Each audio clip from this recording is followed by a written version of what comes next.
Alors, cette semaine de Toussaint, c'est aussi des C'est aussi vacances. Halloween. On n'est pas venu sonner à votre porte hier Non, soir? non, Ah, non, moi non, oui. pas J'ai eu cette des année. visiteurs, oui. Oui. Bonbons, ou enfin, vous connaissez la chanson. Alors bon, je vous propose une petite idée originale pour justement animer les enfants cette semaine.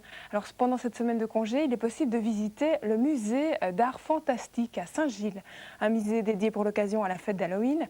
Mouches tueuses, momies hurlantes ou encore extraterrestres menaçants. Ils vont adorer, c'est sûr. Frédéric Dehaenau, Céline Massard et Valérie Leclerc nous racontent leur périple très étrange. Si vous pensiez avoir tout vu concernant la fête d'Halloween, ouvrez grand les yeux. C'est en effet un parcours pour le moins original que nous propose Michel Dirken. Là où d'autres décorent des citrouilles, le créateur de l'Halloween Festival a voulu approcher un univers nettement plus mystérieux, celui des aliens, un parcours en 3 étapes. Comme chaque année, on démarre donc du musée d'art fantastique situé aux 7 rues américaines. Là, on visite donc ce musée où on peut découvrir une histoire d'un professeur un petit peu fou qui a fait des mutations et tout ça.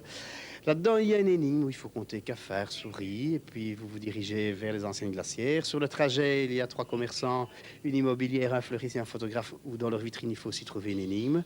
Et puis vous arrivez ici, dans les anciennes glacières, dans notre atelier où nous avons une exposition sur les aliens. Halloween n'est pas seulement l'occasion de se pencher sur l'univers des aliens, c'est aussi une façon de faire connaître l'art fantastique. C'est tout ce qui tourne autour des sorcières, des monstres, de la mort, des squelettes. Et donc, évidemment, c'est vrai que dans la partie du fantastique, il y a ce côté-là, il y a ce côté science-fiction, il y a le côté gore. C'est vrai que ça fait un peu partie quand même du fantastique. Et si ce parcours se démarque par ses références à l'art, il faut également souligner un autre aspect original. Ici, tout est artisanal. Hein. L'exposition ici des aliens, ça fait depuis le mois de mai que je travaille dessus. Pas question d'aller tirer des, des grands fanions made in Taïwan pour faire l'Halloween ici, quoi. Donc tout est fait dans nos ateliers.